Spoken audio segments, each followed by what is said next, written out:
बच्चों, कैसे हो आप लोग। उम्मीद है बहुत अच्छे से हैं घर पे और मस्ती से मेरा सभी कार्य कर रहे हैं, कोई दिक्कत नहीं आ रही है आप लोगों को। सब्सक्राइब आपने मुझे किया हुआ है, जिन्होंने नहीं किया वो ज़रूर करें और लाइक भी करें।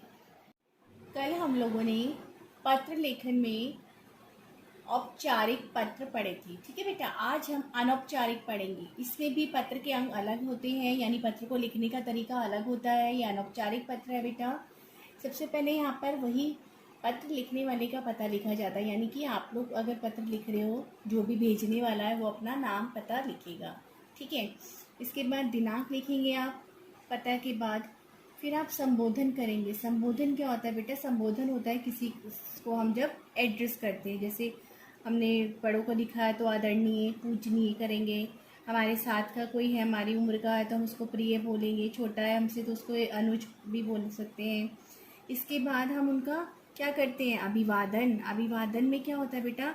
हम प्रणाम करेंगे, नमस्कार या प्रसन्न रहो, ठीक है। हमसे छोटा है तो प्रसन्न रहो, हमारे बराबर का है तो नमस्कार करेंगे, और अगर हमसे कोई बड़ा है तो उसे हम प्रणाम, चरण स्पर्श, इस तरह से शब्दों को लिखा जाता है। ये आपके ऊपर है कि आप कौन सा शब्द इसमें लिखेंगे। ये बहुत सारे संबोधन के शब्द अलग अलग होते हैं और बहुत सारे अभिवादन के शब्द भी अलग अलग होते हैं, ठीक है। अन्य कई शब्द भी होते हैं, आप उनका भी चयन कर सकते हैं।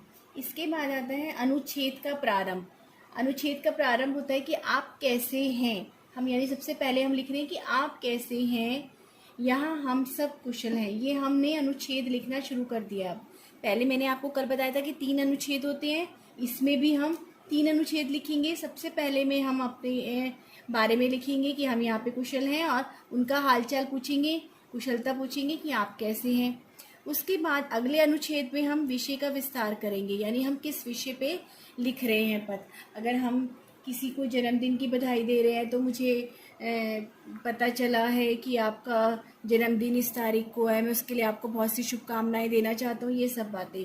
अगर आप किसी को परीक्षा में प्रथम आने के लिए कह रहे हैं तो मुझे पता चला पत्र के द्वारा कि आपने अपनी कक्षा में प्रथम स्थान प्राप्त किया है, तो उसके लिए आपको बहुत बहुत बधाई। तो ये हम आगे विस्तार में लिख रहे हैं। इसके बाद आता है बेटा अंतिम अनुच्छेद। अंतिम अनुच्छेद में हम घर के अन्य सदस्यों के प्रति अभिवादन लिखते हैं, यानी कि उसके घर में अन्य, जिसको आप पत्र लिख रहे हैं उसके घर के अन्य जो सदस्य हैं उनके लिए हम अभिवादन लिखते हैं। जैसे अपने माता पिता को मेरा प्रणाम कहना, ठीक है। या फिर आप दादा दादी को लिख रहे हैं तो उनके दादाजी को लिख रहे हैं तो आप लिखेंगे दादी जी को मेरा प्रणाम कहिएगा। मामा मामी को लिख रहे हैं तो आप अन्य उनके बच्चों के बारे में पूछ सकते हैं कि उन्हें हमारा प्यार दीजिए। इस तरह से आप अन्य जो परिवार के सदस्य हैं उनके लिए अभिवादन लिखेंगे। इसके बाद आप लिखेंगे सबसे अंत में अपना संबंध, यानी आपका उनसे क्या संबंध है। आप उनके मित्र हैं तो आप लिखेंगे तुम्हारा मित्र। आप उनके बेटा हैं या बेटी हैं तो बेटा या बेटी, जो भी आपको लिखना है अंत में। उसके बाद तुम्हारा भाई या बहन अगर आप लिखना चाहते हैं, आपका उनसे ये संबंध है, भाई बहन का नाता है, तो आप भाई बहन करके लिखेंगे। ये आप में अंत में संबंध बताना होता है बेटा। इसके बाद आ जाता है अंत में अपना नाम। अब बेटा और बेटी की बात आप अपना अंत में नाम लिखेंगे, यानी आपका क्या नाम है। आप लिखने वाले जो हैं वो अपना नाम लिखते हैं यहाँ पर, ठीक है बेटा। एक और चीज़ देख लो बेटा कि मैंने आपको बताया ना पत्र लिखने वाले का पता। अगर आप अपना फॉर्मल लेटर जो लिख रहे हैं ना, इनफॉर्मल, तो इनफॉर्मल जो होते हैं अनौपचारिक होते हैं। इसमें क्या होता है आपने क्या, ठीक है। तो अगर आप परीक्षा भवन में बैठे हो, यानी एग्ज़ाम में आपको ये सब नहीं लिखना है। एग्ज़ाम में आप सिर्फ परीक्षा भवन लिखेंगे। यहाँ पे लिखने वाला यानी आप हो ना, लेखक हो आप, लिखने वाले का पता, यानी आप अपना पता लिख रहे हैं। लेकिन अगर आप परीक्षा भवन में बैठे हैं तो अपना पता ना लिख के आप सीधा परीक्षा भवन और दिनांक लिख देंगे बेटा। ये ध्यान रखना, ये अनौपचारिक में होता है, ठीक है।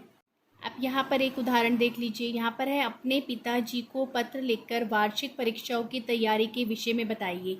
यानी आप अपने पिताजी को पत्र लिख रहे हैं। आप छात्रावास में रहते हैं, यानी हॉस्टल में रह रहे हैं आप, और अपने पापा को, अपने पिताजी को अपनी वार्षिक तैयारियों के बारे में बता रहे। तो यहाँ पे हमने छात्रावास लिखा, उसका एड्रेस लिख दिया आपने पूरा, ठीक है।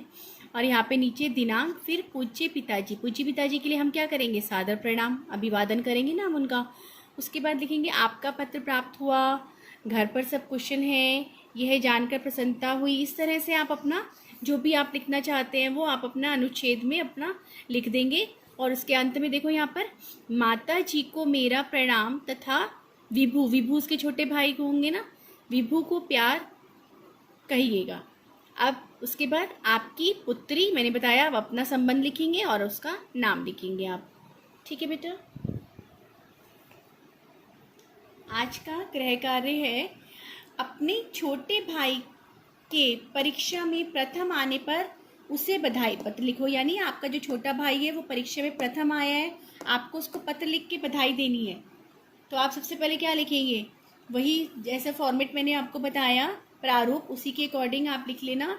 और उसके बाद आप जो अनुच्छेद है वो मैं बता देती हूँ कि आप लिखेंगे, मुझे यह जानकर खुशी हुई कि तुम परीक्षा में प्रथम आए हो, इसके लिए मैं तुम्हें बधाई देना चाहती हूँ या चाहता हूँ।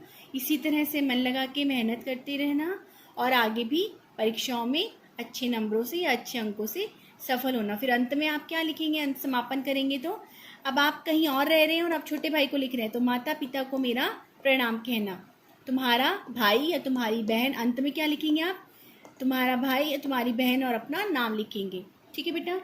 या एक और यहाँ पर प्रश्न है, इसके अलावा आप ये भी लिख सकते हैं, मित्र को जन्मदिन के अवसर पर बधाई पत्र लिखें। अब जैसे आपका मित्र है, आपसे दूर है ना, और हम उससे नहीं मिलने जा सकते हैं, हम उसके बर्थडे पे नहीं जा सकते, तो हम उसको जन्मदिन की बधाई देने के लिए हम उसको पत्र लिख देंगे। तो जन्मदिन के अवसर पर हम उसको बधाई का पत्र लिखेंगे। और जिस तरह से मैंने बताया पूरा प्रारूप आप उसी के अकॉर्डिंग एक लिख लीजिएगा कॉपी में। आपको दोनों में से कोई भी एक प्रश्न करना है बेटा, ठीक है, ध्यान से कीजिएगा। और अपनी किसी भी पुरानी पुस्तक की आप मदद ले सकते हैं। धन्यवाद।